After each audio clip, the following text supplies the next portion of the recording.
Hi folks, I'm Alan Watts and this is Cutting Through the Matrix, 20th of October 2019. It's hard to look at news today and accept it as actual fact of any kind in a way, because everything's presented in a certain way. In the way, of course, it doesn't matter what you look at or what side of things, there's always sides presented to you to choose from, but they eventually merge into the same dialogue pretty well on any particular topic, and it's been that way for an awful long time.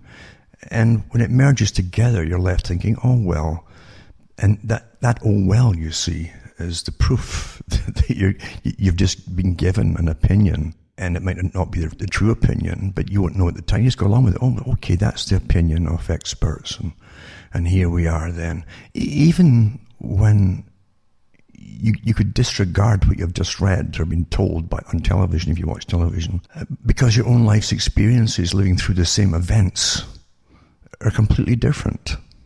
It really is astonishing how we're managed so perfectly well today. I was thinking too about, say, Britain at one time. It was much easier to control the people by leaking the only kind of news that you wanted them to read. So they gave you a left and a right wing, and of course that's a trick again, all down through the ages in a sense, to get people to motivate in a dialectic technique for change, planned change. The people who are the recipients and who will actually make the changes have no idea that's what it's about. They take sides and they're immediately kind of militarized into a cause. Because of it, they believe it. It never dawns on them that you question everything. And I mean everything by everybody, really.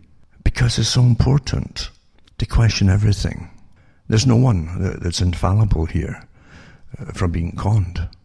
No one at all. It's such a perfect system. But years and years ago, say, up until World War II, it was much easier to at least give the average citizen of any class a particular type of belief in the nation they were born in, even if a lot of it was kind of bogus or rewritten many times, of course, by conquerors, etc.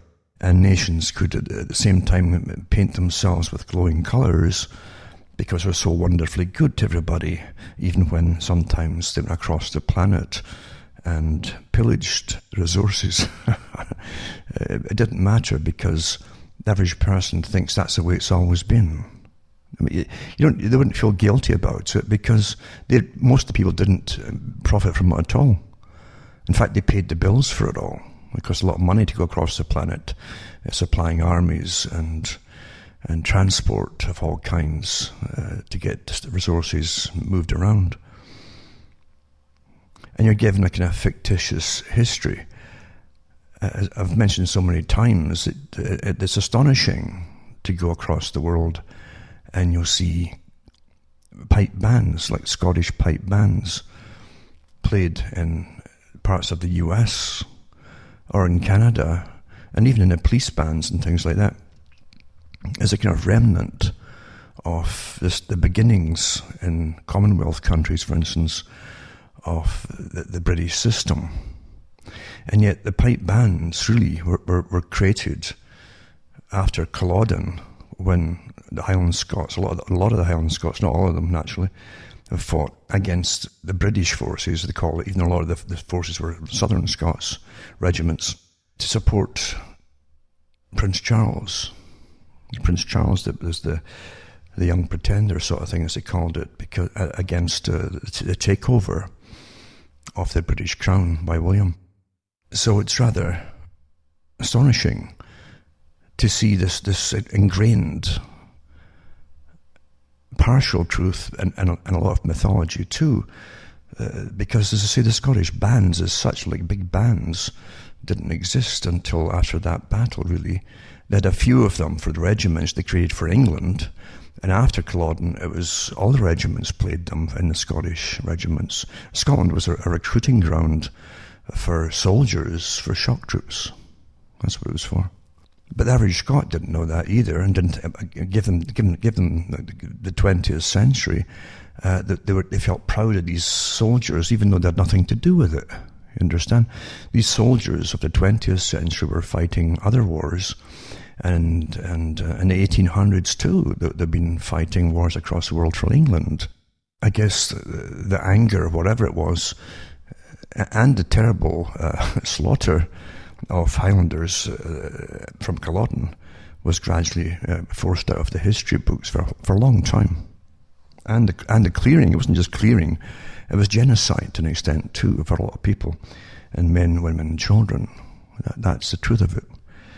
And they were forbidden to wear tartan, their clan Tartans, the local Tartans. That was local, really, or even speak Gaelic for quite a long time. And if they were found doing any of that, they were hung immediately without trial. That was it, by the occupation troops. But no time at all, they could recruit all the different young guys that were left and make them proud of it, and allowed them to wear a tartan, as long as it was a regimental tartan for the British Army. And that's how the regiments were really formed. And they could speak Gaelic initially too in those regiments, so they could do both, wear tartan and speak their language. So history has a way of altering everything, and even making people proud of the service to this United Kingdom idea that really didn't flow very well at the time leading up to Culloden. And no one trusted London. It wasn't English, it was London. The people, they knew that London was like a breed of people who controlled incredible finances across the whole planet based in London, still is today. Very old families.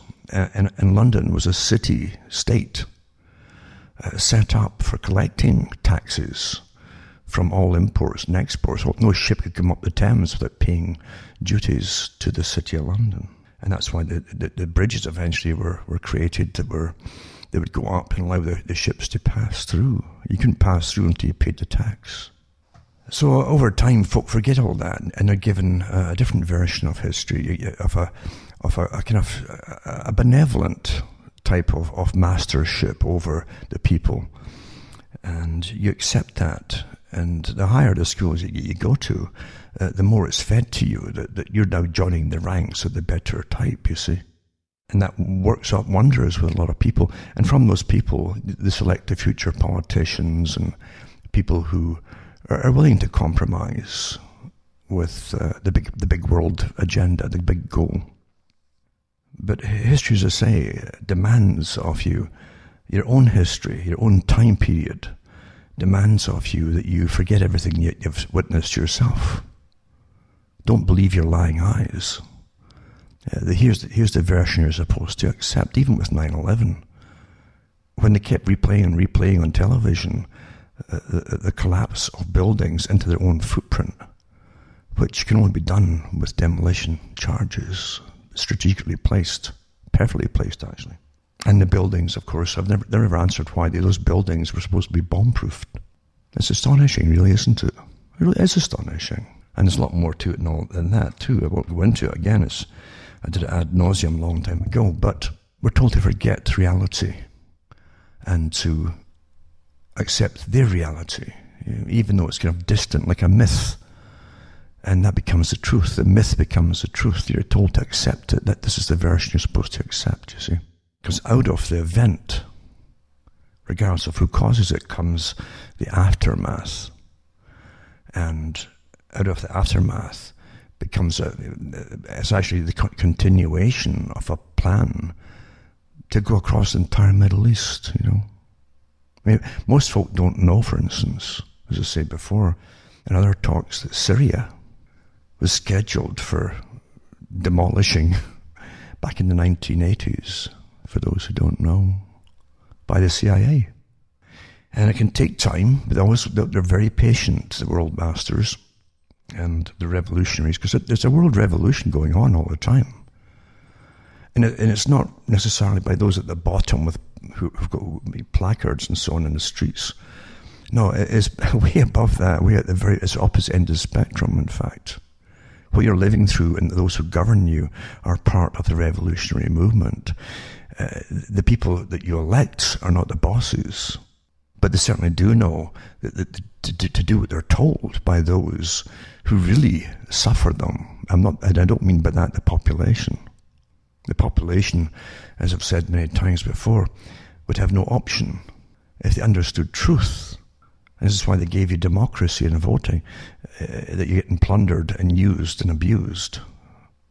In a sophisticated form of slavery, that's the term that's used. That's what Charles Galton Darwin called it in The Next Million Years, his book, non-fiction book. And Charles Galton Darwin, remember, of the Darwin family, was a physicist. And in the 1950s, he wrote his book on how the world was. And a few simple little lines here and there, they let so much out of the bag. But he said that the wild men control the planet. The wild men are those who haven't been tamed by their indoctrination. They've been given a different understanding of reality from childhood in certain families. And they know how the world really works, and how the human mind really works, and how the populations come to their conclusions. They understand that. They're taught that from an early age. They're wild men. And being wild men, and not hampered by any cultural norms or even religions that hamper overt nasty action against the populace, they can do whatever they want. There's something awfully important to understand here about what I'm saying.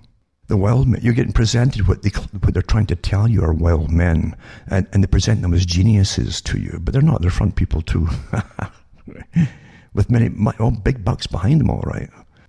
But you're supposed to follow them because you're taught that they're superior to you and they're more intelligent than you are, and they're not bound by conventional laws and norms and so on. And you're supposed to accept that too. Whatever their unconventional behavior is, that's normal too. That must be good. It must be good now, you see. That's how and people do. They follow these people like they're icons because they're presented as icons. Look at the newspapers, who they give you to follow. Oh, these super geniuses, they say. And folk, oh, well, I guess they are. No, they're not. They're really not. But that's the whole thing. The wild men of Charles Galton Darwin, unhampered by conventional norms. Now, you got to understand that your conventional norms in a lot of countries, and in the West, it used to be from Christianity. That was your norm, which gave value to human life, even though they broke it many times, went off to war and killed other human life. They still had that basic understanding for peace within their own borders to make things work. And it kept folk from simply killing each other, because you put a lot of folk together as neighbours without law, and you watch what happens. When one tries to widen his garden into the next neighbour's lot by a little bit, you know what happens, don't you? But under a common culture that was supposed to be meant to tolerate each other, at the very least tolerate each other, and to help each other, that didn't bode well with those wild men, you see, because wild men want to break those rules. In fact, if you followed your old ways, you would have disdain for these characters. In fact, you would see through them and who's behind them too. You would understand that. Because in the religion that you're given, or at least the culture that you came from, which was definitely Christian culture, there's no bones about it, no one was higher than God. And that's something you never forgot. And so you didn't go worshipping people. That was the message there. Don't go worshipping people. And don't emulate them just because they're rich or presented to you as famous or whatever it happens to be. Well, look what happened. The whole war was on, and it was definitely a cultural war. And there's no conspiracy about it. It's admitted to today. It was admitted to us as well by some of the groups involved. They wrote books about it, what they were doing and why they were doing it. No conspiracy. And with understanding of human beings and behavior and social norms, how we change social norms and get different values to substitute them and so on. And a mass media all working together with about 20 different heads of huge corporations. It was quite easy to do. And today, it's overwhelmingly easy to do. in an electronic age. As I say, up until World War II, it was fairly easy with a limited number of newspapers in every country to control thought and give opinions. And there was still a problem back then with old books being around. Old books that could get turned up, which would negate the recent reinterpretation of history and give you a lot of facts that happened in the history that's now been thrown out the window. And today, literally in a digital age, you're watching history disappear, what's left of it, or being completely reinterpreted.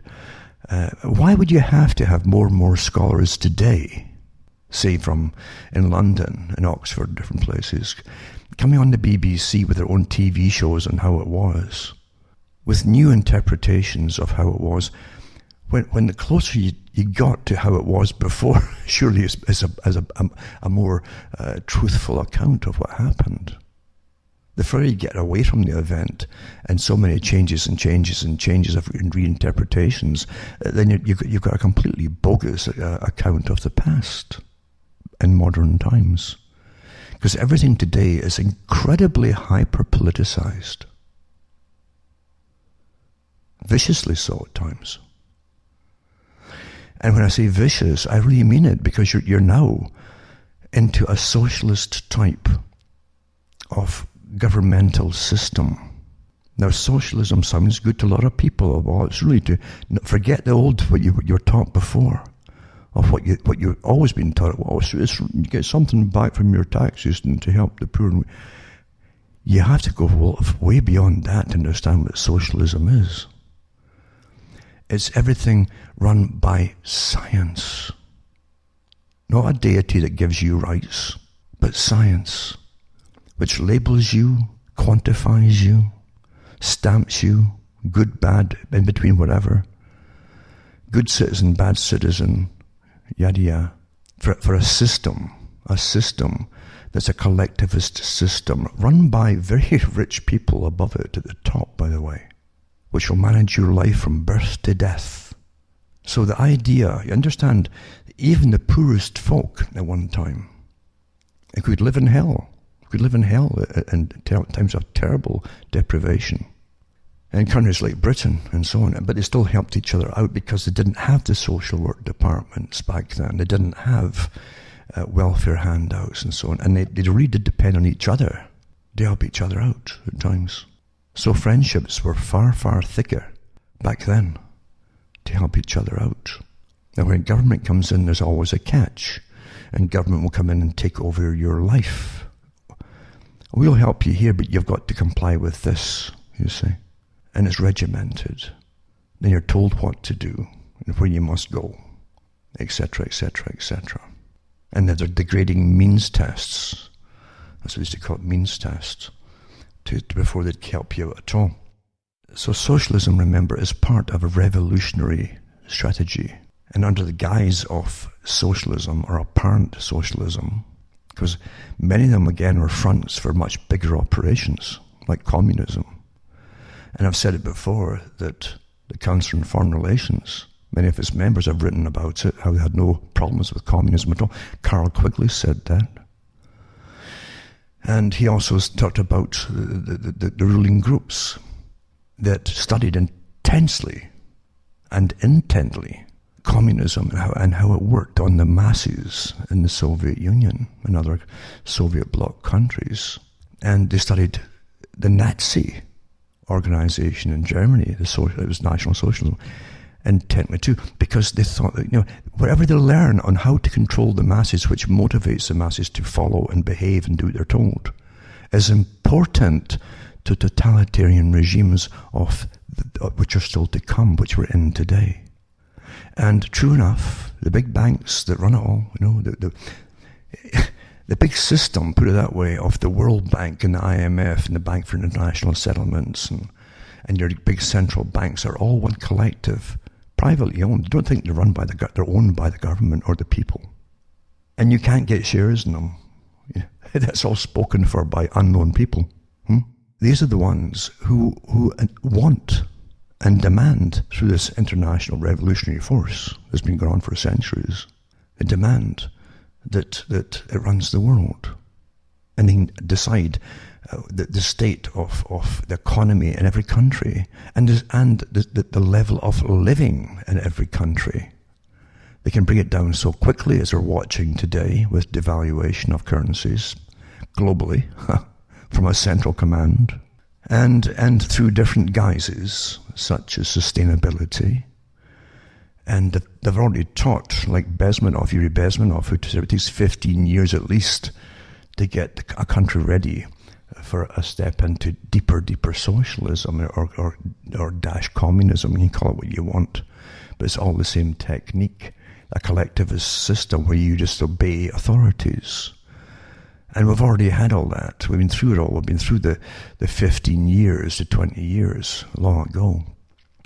And another 15, 20 years long ago too, watching world revolution continue under the guise of NATO, by the way. The North Atlantic Treaty Organization. That's had troops from France and Britain and the States and a few other countries in Europe fighting in the Middle East on and off for years and years now. It's a good part of most folks' lives now. And this is for the North Atlantic Treaty Organization. It was set up to fight the Soviet, or keep the Soviet system at bay up until Margaret Thatcher's time. That's what that was supposed to be about. But we've watched it being used like a massive army, a smash and grab army, going into other countries as they loot oil fields and give it to private corporations and so on. We've watched it. We're still watching it happen. And as I say, in the 1980s, they had maps drawn out. And I saw the maps too, much later ones too, with when they wanted to go through the whole Gulf there, the first time. And they had big plans from big corporations and nationally orchestrated plans to implement huge gas and oil pipelines going all the way from Bulgaria up through different countries and passing through 3 or 4 countries across the Middle East, you know. And you think it's just suddenly happening because a bad man got into power somewhere. Oh, no. Nothing's ever like that. There's always some kind of lame excuse given for wars. But there's always the group behind things which will benefit from them, with a collusion of governments on top. And Tony Blair, as I mentioned before, who represented supposedly, he's the far, and Quigley was quite right, eventually all parties are doing the same thing. They'll all promise the same things: election, education's work, and so on, you know, until there's no difference in reality, except the colours they wear for ties or something. Because there's a world revolutionary movement, and the ones at the top are already picked to front for them, these revolutionary movements. They're not the leaders of them. So the wild men that were way above it, that Charles Galton and Darwin talked about, he says, we must stay in control. And as I say, they admired the Soviet system and the Nazi system because everybody obeyed the leaders, you see. And they would deprive themselves of all the goodies for all the right reasons, you see, but for the good of the country. So you go, I heard someone in the Green Party say the same thing in Britain years ago. She admired the Blitz and the war, World War II, where everybody had to live on meagre rations and without complaining, and they were in starvation rations for a lot of folk for years. And she thought that was wonderful because everybody obeyed the authorities and did what they were told. And that's exactly why the wild men at the top, they're all want to bring in the same system under sustainability for the planet. Now again, back to Charles Galton Darwin, he said that slavery has always existed on Earth in one form or another. And I suppose it always will. It's astonishing. And Aldous Huxley had similar things to say too, of dominant minorities running the show, a dominant minority at the top, a scientific group beneath them, running all the show for those who are at the top, the dominant minority. You know? But anyway, you have slavery in one form or another, and it can be so cleverly disguised you don't know that you are a slave. I don't think people realize that even in the poorest countries, even in the lower classes of some countries, if you went back 50, 60, 70 years ago and made them live under what's coming down now, where you're spied upon by your own governments and farmed out agencies And even private corporations given authority to over all the citizens, spy and watch them. And there's cameras everywhere, and every word you utter has been recorded, and every email you sent or text or whatever has been recorded forever and ever, eh? By the authorities, the ultimate judges. As they keep prowling about freedoms that you don't have anymore. You don't have the freedoms. You have the freedom to obey everything. And it really means the freedom to obey intensely, because you won't be able to kind of obey or some things I'll obey. But no, it's everything, including what you think. It's not good enough that you just go along with it like Winston in Brave New World. Oh, it's not good enough, says O'Brien to Winston as he's torturing Winston, that you say it. He says you've got to believe it. And we're going through all that today. What to believe against your common sanity. Many things you've been ordered to believe, with a vicious backup by government of hate if you don't. So yes, slavery, if this kind of stuff was going on 70 years ago, when folks still had different belief systems, and they felt, regardless how poor, that they had the rights under God, they wouldn't put up with this back then. No way at all. But once they've knocked the big pillar out the way, like Bezmenov said, the first one was religion, because it's a cultural cohesiveness that comes out of it. And it unites you, not just with your present civilization amongst your people, but with previous generations of your own people as well, who all went along the same thing. Continuity had to be utterly, utterly destroyed, because religion is such a cohesive thing which gives you far more than just something to believe in. It gives you purpose, and the purpose of those who went before as well. Very important, very strong cultural norms, you see, come out of it. And folk are gleefully tossed out the window because they listen to the modern academics come out and say, oh, poo-poo this and poo-poo that. But then the same academics will tell you, when you look at certain things today, they'll tell you what to believe, what you're looking at is, or else, just like it's about Winston. Huh? When you think about that. When folk live in fear of their government, something is very, very wrong. Most folk will drift into it, just like they've drifted in before into wars and revolutions. They live through revolutions, if they live through it, and didn't even see it coming, or it's like a dream thing to them. But most folk go along with stuff until they're penned in and their lives are dictated, and they'll die off gradually, losing right after right after right. When you are monitored like this, what they used to give us, I've said this before, when you had a country that had to give you a show of freedom, like during the Cold War, they'd point to the Soviet bloc. Oh, look at that, you see, we're better than these guys over there, But you see, all that's gone now, we're told. Because the big runners of all the different sides, and there are a few groups that run all sides, and different layers of them too. They're making all the world the same, so you have no one to point to. I was looking recently at China, and they still put out stories. Oh, China's just introducing the facial recognition. You could get on the internet. I've got a stack of stories here today. We're doing the same thing here. So why point over at China? You understand?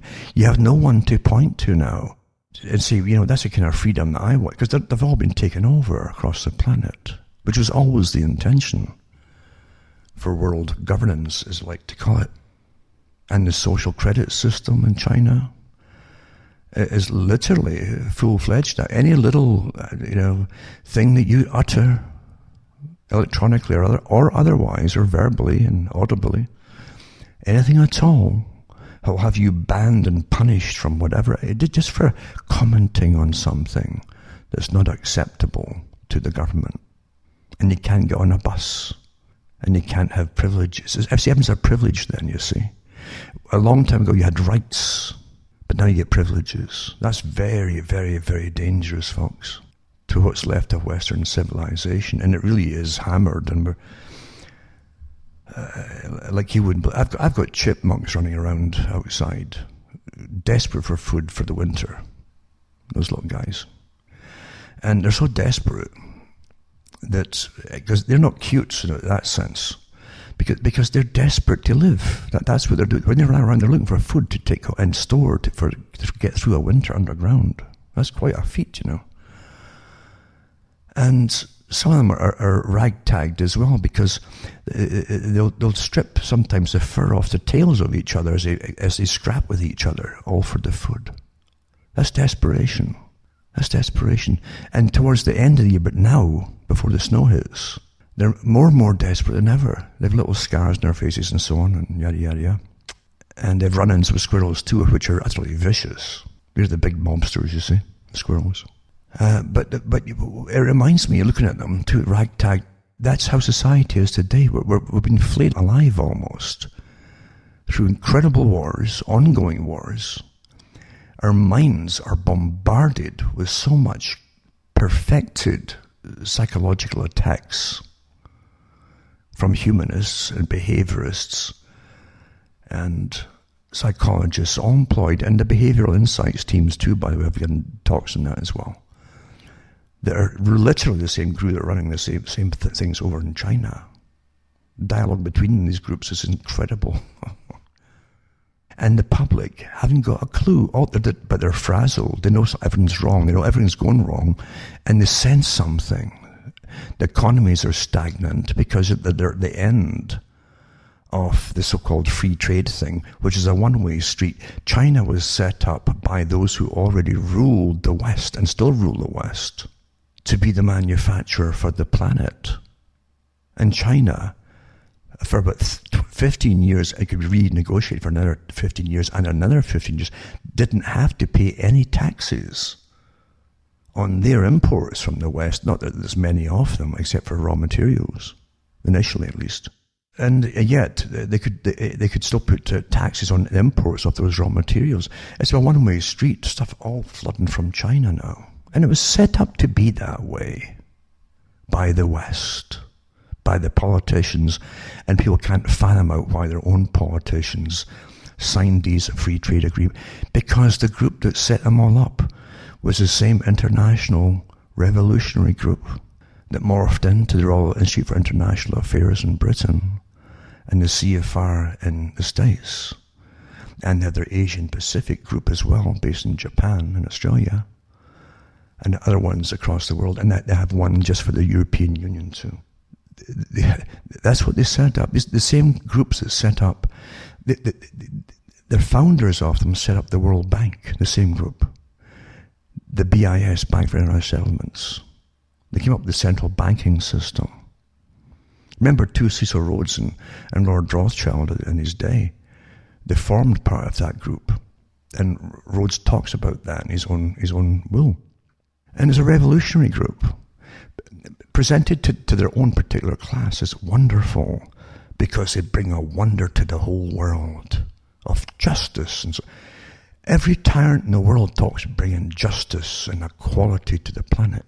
As you lose your rights and lose your rights, and the folk who paid for it all were the peasants of the West primarily. Think about it. And the middle classes, and now we're getting wiped out. They sat back and did nothing, when the peasant class were getting wiped out of their work, when all the factories literally were paid by the taxpayers, our own money, to go off to China and get set up there under the free trade deals. And we paid too for any losses they claimed they incurred until they were set up and running. What a deal, eh?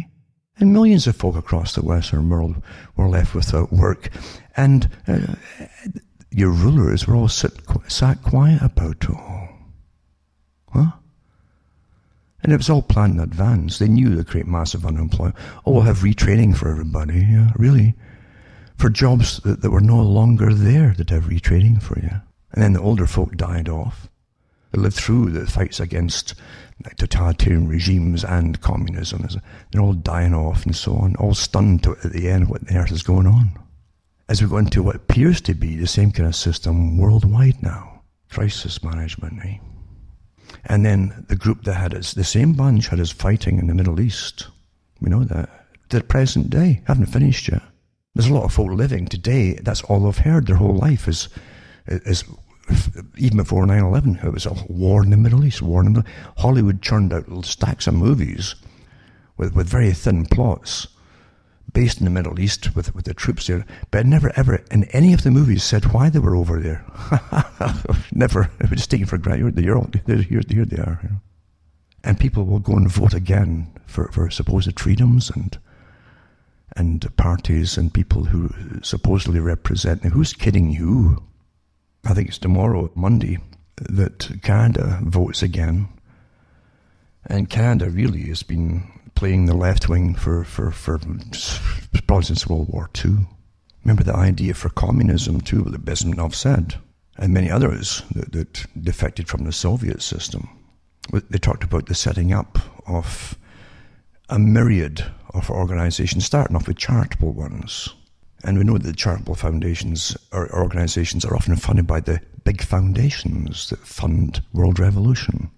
Just like the Rhodes Commission found about the big foundations in the US. Couldn't figure out why they were funding far-left communistic causes. And they set up the Rhodes Commission to find out. Now they were told it was to so change the culture of America, and it was Canada too, of course, in the West, so much they could basically seamlessly join with the Soviet culture eventually. And that's what's, look around you folks, this happened. And with all socialist Soviet-type countries, you got massive bureaucracies. And Bezmenov said too, then you create lots of different organizations, NGOs, hundreds of them. And then eventually you give them status as like authorities. Well, you don't vote for them. And they're all getting paychecks eventually from foundations and often from governments too eventually, through second, third parties and so on. Until you're in the same system, only they won't call it the Soviet anymore. And it'll be run by the richest folk on the planet. It is today. And we're here.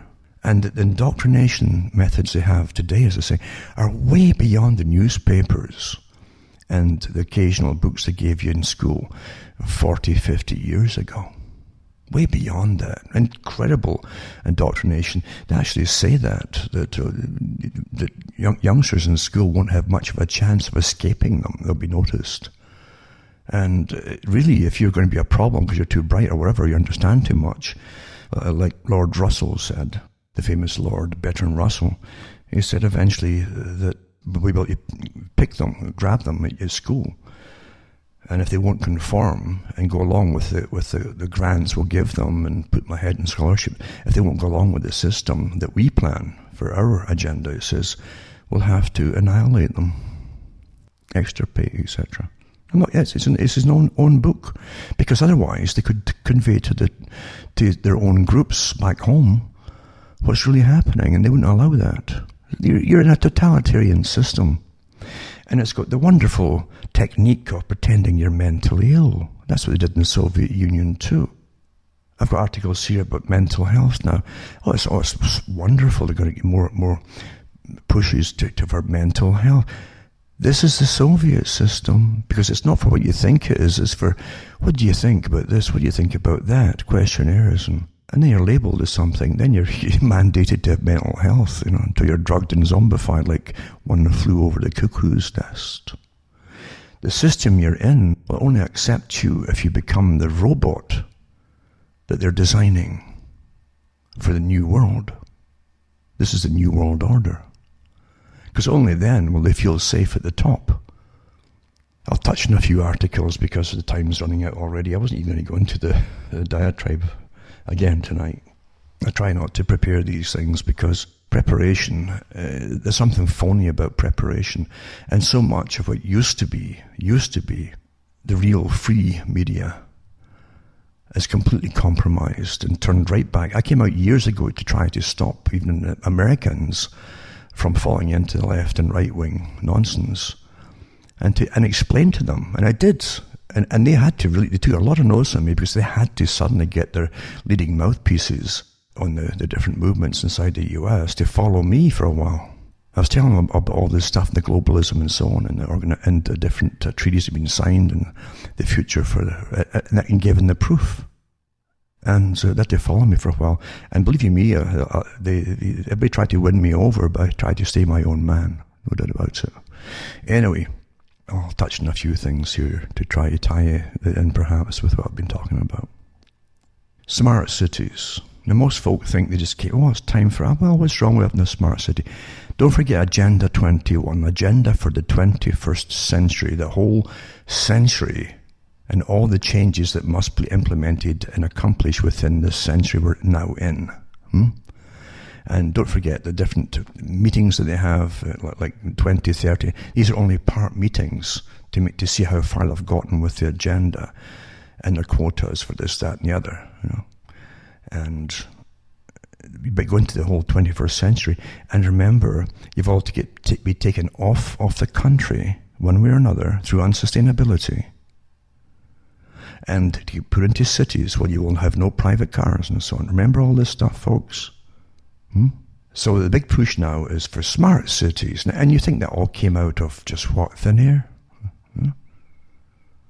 So anyway, smart infrastructure EU for Europe. Austria introduces a new intelligence lab for resident-centric smart city development. Put that one up. London Power Sadiq Khan unveils plans for new green energy company. Again, based for cities, going to try to green the cities. And you remember, if you put an animal in a cage, a big cage, or even a fish in a tank, you try to make that tank look as much like a natural habitat as possible, but putting seashells, and if it's a sea fish and so on, and different things, so to make it feel, it's the same things when they're putting the humans into the cities en masse and forcing them in there. A lot of they've already had all the tests done. Folk behave like animals. They had a wonderful number of being cramped together, and then all kinds of deviances break out, murders and problems and crime. So how you do it? You try to, for the human animal, try and make it look more pleasant, more green, like the countryside that you've just moved them off of, So anyway, London Mayor Sadiq Khan unveiled plans to launch a new energy company that will provide 100% renewable electricity and will be exclusively available for households in the capital. There you go. You can also read, too, from other articles that they're going to have a lot of brownouts. And so I did that years ago, the brownout agenda, which was published, too, from the UN and different companies, and how they were testing it out in Holland, different places too, back in the late 90s into the early 21st century. We've all eventually get our taste of that, folks. Restrict energy. The first thing communists do is restrict everything, including freedom of movement. They're putting these green things everywhere in the cities now. Fairmount line, bus shelters, living roof initiative, a living roof initiative. Bezmenov said this to all kinds of silly things where they throw your tax money in all different places, which puts the debt up, but gets people to obey organizations that they don't vote for. That's what it's all about. So it says in a collaboration that was years in the making, the Fairmount line bus shelter living roof initiative turned 3 bus shelters into rooftop green spaces near the Talbot station, it says here, in Boston. There you go. That's what he said. He says, spend money on lots of different things that literally are useless and worthless, but gets you used to obeying the names, just the names alone of organizations. They're the new NGOs. Remember, the Soviet was ruled by councils. Read NGOs into that. But they all obey the central authority. And then a tool, Google, the Google organization, the world spy police, offered in the US to help cities measure pollution and emission levels, now available in Europe, it says here. And of course, they'll give you all terrible results everywhere you live until you don't have any cars at all. And if you're going to have shortages of electricity, remember, do you really believe you can all change to electric cars and charge your cars at the same time? How silly and dumb are you? New urban forest officer named to manage Canopy City is home to the nation's largest urban forest. Make it look more like the greenery of natural countryside when you cram all the folk into the cities. So Los Angeles has a city forest officer. Did you vote for a city forest officer? Of course not. But Rachel Malarich, appointed last month by Mayor Eric Garcetti to the new post, which was created to oversee the growth of Los Angeles urban forest and help the city reach its goal to plant 90,000 trees by 2021, part of Agenda 21. and make it look more habitable for the animals, the human animals. UK's first purpose-built smart city operating system deployed in Hull. There you go. So England's northeast coast, Kingston upon Hull, will become the first city in the UK to benefit from its own purpose-built smart city operating system, OS. There's another OS, like OS from last week, Wizard of Oz. That will connect essential council services and centralise information from multiple sources that can be analysed and used to promote a better quality of life for residents, for the animals there. So it has forged a partnership with Internet of Things. Oh, there you go. Technology developer Connexon to deliver the city OS platform. There you go.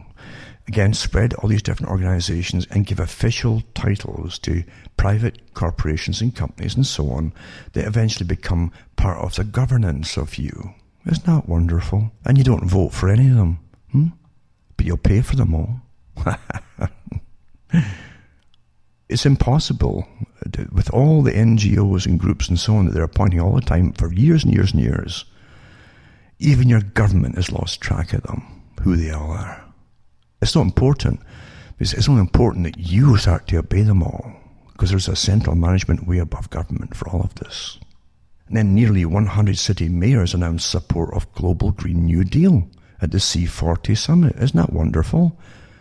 Now, do you go along with all of this kind of thing because your mayors have announced support of a Global Green New Deal? So the 94 city mayors from across the world have committed to a Global Green New Deal. Well, I don't vote for these folks. And recognise the climate crisis. Well, I don't care what their personal opinion is. They're entitled to have a personal opinion, but they have no right to make laws over us. At least mayors don't, not for this thing, a global thing like this. No. Why they're called local mayors for? Local, huh? But here they're for Global Green New Deal. So they're attending the C40 World Mayors Summit. So what's the point of having votes for national politicians? What's the point? Everything's been subverted, you see, by grafting on these. And these characters, too, are well paid, well funded for what they do. I've never met any politician or mayor yet that doesn't have a psychopathic tendency. That's how they get on. That's how they're picked, actually. Not by you either. They're picked by folk way above them. Way above them. Car-free zones are introduced around 6 Glasgow primaries, So a trial of car-free zones that will improve road safety at 6 Glasgow primary schools begin for the first day of new school term, etc., etc. All Agenda 21, we're talking about Agenda 21. Oslo is the latest city to make its central zone car-free, though some die-hard drivers and business owners have been sceptical. The benefits are substantial. So there's your opinion right there. The benefits are substantial, says Christine Rowe, whoever Christine Rowe is. That's how it's given to you, like a diktat. These are diktats, folks. It's like orders from councils way above you. So the benefits are substantial. News is supposed to give you real, true facts and let you make your mind up where you accept the outcomes or where it's supposed to go or whatever. When's the last time you saw that? In late 2016, Madrid's Mayor Manuela Carmena reiterated her plan to kick personal cars out of the city's centre. Isn't that wonderful? Agenda 21, Mm-hmm. And you think it's all happening by itself. And transport officials voted Tuesday to ban private cars from Market Street east from 10th Street to Stewart Street, a move that the project's leaders said will make the key downtown thoroughfares safer for pedestrians and cyclists while improving transit services. San Francisco, There you go. Isn't that wonderful? And then you have American summer camps using facial recognition, just like China technology, to send updates of happy kids to parents. Isn't that wonderful? Always get the children. They will never think. Children depend, like any mammal, look for the adults to warn them of things. And unfortunately, their parents, if they even have parents now, or two, will think nothing about it. It's a happy little facial recognition. Then it's facial recognition to get through a school. Then it's facial recognition for everything you do in school, even to apply for an exam, etc., etc., etc. Australian governments continue expanding use of facial recognition.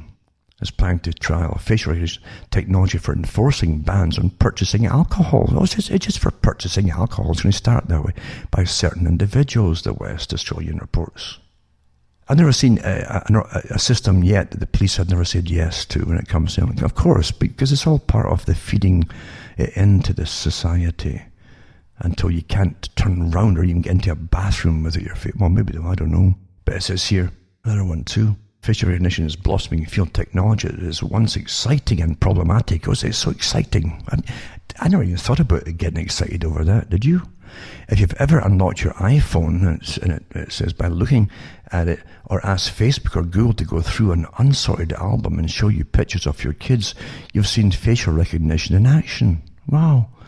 Where you want it or not. Facial recognition, sometimes called simply face recognition, I love to talk down here, is poised to play an ever-growing role in your life. Your face could be scanned at airports or concerts with or without your knowledge. You could be targeted by personalized ads. Thanks to cameras at shopping malls, facial recognition has plenty of upside. It's a happy thing, eh? The tech could help smart home gadgets get smarter, sending notifications based on who it sees and offering more convenient access to friends and family.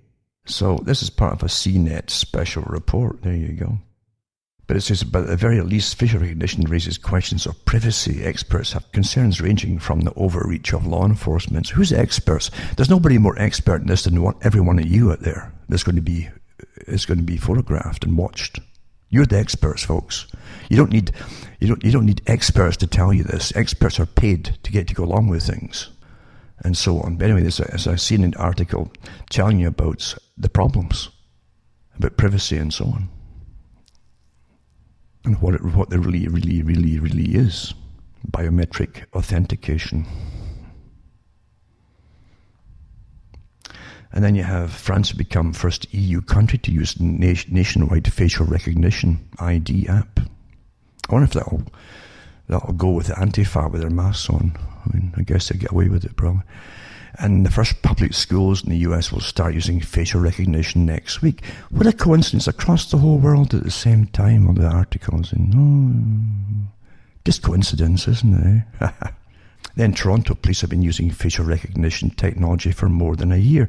It's been a lot longer than just a year, folks. The article's out before on it. And it's just astonishing, really. Eh? And the money it costs, the money. But we're paying for it all. We pay for our chains. We always pay for our chains, folks. And it's always sold to you as a wonderful thing. I don't know a dog from a puppy, when you show him a leash and a collar, runs up to you to have you put it on for the first time. It's going to run away the opposite direction. But with people, with people, it's going to be wonderful. Come and let them all watch you everywhere you go, everything you do, your posture, everything about you. We've lost our natural reactions to things because it's sold with incredible marketing powers with specialists in the mind. And then a landmark hearing finds use of facial recognition technology lawful. I am surprised. So the High Court has ruled in favour of the South Wales Police to allow the continued use of automated facial recognition, the controversial technology which enables mass crowd surveillance in response to judicial review heard May by local man Ed Bridges. Another article too is about smart cities. What are they? And it goes into the implementation of IoT devices and sensors and various things, all connecting together for precise targeting or solving specific problems. Isn't that wonderful? You got a say in this, didn't you? And it says the technology, the idea for it, right, supposedly came from Bill Clinton through his philanthropic organization, the Clinton Foundation, in 2005. And he supposedly urged Cisco Systems to look into developing a system of network sensors and data centers to make the cities efficient and productive. Isn't it wonderful you got all these big foundations that gave us communism and socialism and internationalism, the end of borders, and yet you didn't get a vote on any of it. Isn't that wonderful? Isn't it sweet and wonderful? Our masters are. Well, it's only that because you're not letting on the plan, folks. You see, you don't have rights. You don't have a world of your own or a country of your own. You're managed by the world masters, obviously, and it's a very old organization. Very old. Very, very old. As I mentioned before in Article 2, CIA top secret file, the US war in Syria planned since 1983. Isn't that wonderful too? It's quite amazing what we're living in, you know. Quite amazing. And most folk don't know. They never know. They really don't know. From Locksley Hall, Alfred Lord Tennyson, 1842. All these famous folk, people who were made famous, you had to read in school and so on, were actually revolutionaries and working for the World Revolutionary Party. See, if you work for them, you're well compensated. They make you famous. Why do you think certain actors and actresses and what they put forward as geniuses of music, for modern music, why do you think they're paid so much, folks? In all ages. For I dipped into the future far as human eye could see, saw the vision of the world and all the wonder that would be, till the war drum throbbed no longer and the battle flags were furled in the parliament of man, the federation of the world. There the common sense of most shall hold a fretful realm in awe, and the kindly earth shall slumber, lapped in universal law. There you go. It's quite amazing that even President Truman used to read that at the beginning of his speeches, this World Revolutionary Group. So there you go.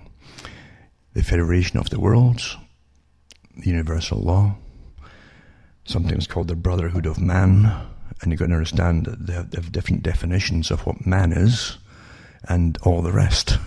That's quite something, folks. Words are awfully important, aren't they?